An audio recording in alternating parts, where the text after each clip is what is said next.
একত্ৰিত হৈ আহোম জনগোষ্ঠীৰ লগতে অন্যান্য জনগোষ্ঠীৰ লোকসকলৰ সংহত প্ৰয়াস আশাহদীয় প্ৰচেষ্টাৰ ফলস্বৰূপে এক বৰ্ণিল যাত্ৰা অব্যাহত আছে। সেই যাত্ৰাৰ অংশ হিচাপে আমি সাপেখাতী চাৰিআলিৰ এই মজলীয়া বিদ্যালয়ৰ খেলপথাৰত আয়োজন কৰিবলৈ লৈছোঁ ৰূপালী জয়ন্তী বৰ্ষৰ মেডাম মেফি অনুষ্ঠানভাগী।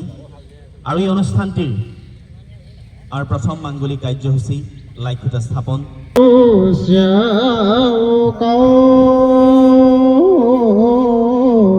Alangdin phu kro Paulangdin phu neo momon samlon sing phatip tin kasimo autang luklaw dang kam nang le thomle ri hansa sarot kon bu changlu chawkawi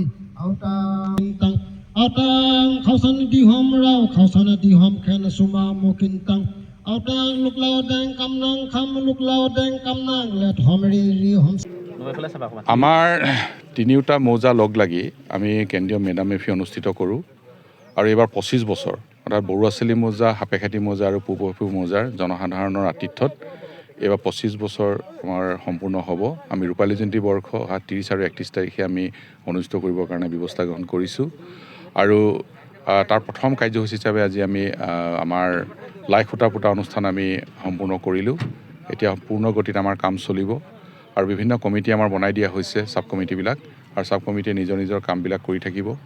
আৰু এইবাৰ 30 আৰু 31 এই দুদিনীয়া কাৰ্যসূচীৰে যিহেতু মেডাম মেফি অনুষ্ঠান অনুষ্ঠিত হ'ব, তাত কেৱল আমি অকল নীতি নিয়মখিনিয়ে নহয়, আমাৰ যিখিনি পৰম্পৰা আছে নীতি নিয়ম আছে সকলোখিনি ইয়াত আমি কৰিবৰ কাৰণে ব্যৱস্থা গ্ৰহণ কৰিছোঁ। আমাৰ পুৰোহিতসকলে এইখিনি কাম কৰিব। তাৰ লগে লগে সাম্প্ৰতিক সময়ৰ বহুকেইটা আমাৰ জ্বলন্ত বিষয়ৰ ওপৰতো ইয়াত আলোচনা চক্ৰ অনুষ্ঠিত কৰিবৰ কাৰণে পদক্ষেপ লোৱা হৈছে। কেইবাগৰাকী বিশিষ্ট ব্যক্তিক আমি ইয়ালৈ আমন্ত্ৰণ জনাইছোঁ। তেখেতসকলেও আহিব, তেখেতসকলে আহি ইয়াত আলোচনা চক্ৰত অংশগ্ৰহণ কৰিব। তেনেধৰণে দুয়োটা দিনত আমাৰ বহুখিনি কাৰ্যসূচী আছে। আমি সকলো ৰাইজৰ সহযোগিতা আমি বিচাৰিছোঁ, কাৰণ সকলো ৰাইজৰ সহযোগিতাত পুলিন পুঠাসকলৰ আশীৰ্বাদত আমি ভাবোঁ যে আমাৰ যি 25 বছৰীয়া এই ৰূপালী জয়ন্তী আমাৰ মেডাম মেফি সেইখন আমি খুব সুন্দৰভাৱে সফল কৰিবৰ কাৰণে আমি পদক্ষেপ আমাৰ সফল হ'ব। আৰু জনসাধাৰণে এই ক্ষেত্ৰত জাতি ধৰ্ম বৰ্ণ নিৰ্বিশেষে সকলো শ্ৰেণীৰ ৰাইজে সহযোগিতা আগবঢ়াই আছে, আৰু এইকেইটা দিনতো সহযোগিতা আগবঢ়াব এই বিশ্বাসটো আমাৰ আছে। খৰপ্ৰাং যাইছোঁ অসমৰ ৰাইজক আজি বিশেষ দিনটোত আমি বিশেষভাৱে শুভেচ্ছা জ্ঞাপন কৰিছোঁ। আজি আমাৰ বৃহত্তৰ কেন্দ্ৰীয় মেডাম মেফি সাপেখাতী পূব আৰু বৰুৱাচেলি তিনিটা মৌজাৰ লগ লাগি আমি 25 বছৰীয়া ৰূপালী জয়ন্তী উদযাপন কৰিবলৈ গৈ আছোঁ। অহা 30 আৰু 31 তাৰিখে দুদিনীয়া কাৰ্যসূচীৰে 31 তাৰিখে আমাৰ 26খন পতাকা উত্তোলন হ'ব।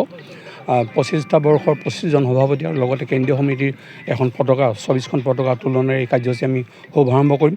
তাৰপিছত আমাৰ মৌলৌসকলৰ দ্বাৰা আমাৰ মেডাম মেফি উদযাপন হ'ব, মেডাম মেফি পূজা অনুষ্ঠিত হ'ব। তাৰপিছতে সন্ধিয়ালৈ আমি এখন প্ৰতিনিধি সভা আয়োজন কৰিম। ডক্টৰ প্ৰমোদ বৰগোহাঁই বৰহাট মহাবিদ্যালয়ৰ অধ্যক্ষই এই প্ৰতিনিধি সভাখন উদ্বোধন কৰিব। আমাৰ প্ৰায় 5 শতাধিক স্থায়ী প্ৰতিনিধিয়ে উপস্থিত থাকিব প্ৰতিনিধি সভাত।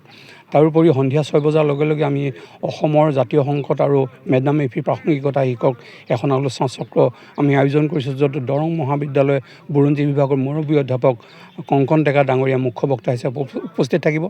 লগতে উদ্বোধন কৰিব আমাৰ চামগুৰি মহাবিদ্যালয়ৰ অধ্যক্ষ ইন্দ্ৰজিৎ বেজবৰুৱা ডাঙৰীয়া, আৰু বক্তা হিচাপে উপস্থিত থাকিব সোণাৰী মহাবিদ্যালয় ৰাজনীতি বিজ্ঞান বিভাগৰ প্ৰবক্তা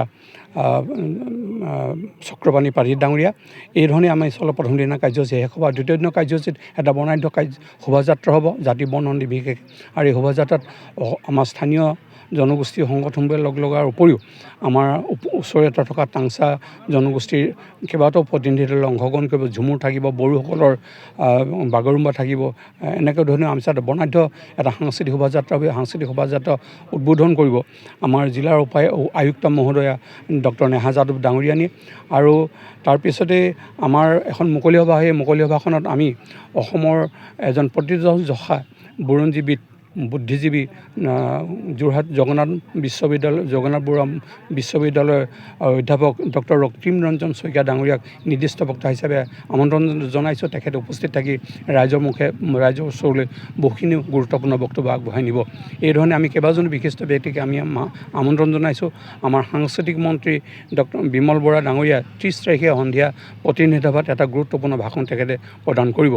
গতিকে আমি এই কাৰ্যসূচীবিলাকৰ লগতে গধূলিলৈ সন্ধিয়ালৈ 6 বজাত লাচিত বৰফুকন প্ৰবীণ ফুকনৰ এখন কালজয়ী নাটক প্ৰবীণ ফুকনৰ কালজয়ী নাটক লাচিত বৰফুকন আমি মঞ্চস্থ কৰিম আমাৰ মুকলি মঞ্চত আৰু তাৰ বাবে ইতিমধ্যে আমাৰ প্ৰস্তুতি পাৰ্শ্বজ্যোতি ফুকন আৰু পৰাগ বৰুৱাৰ নেতৃত্বত পৰিচালনাত বৰ সুন্দৰকৈ আখৰা হৈ আছে আমি সকলো ৰাইজক এই নাটকখনি উপভোগ কৰিবলৈ ইয়াৰ জৰিয়তে আহ্বান জনালোঁ ধন্যবাদ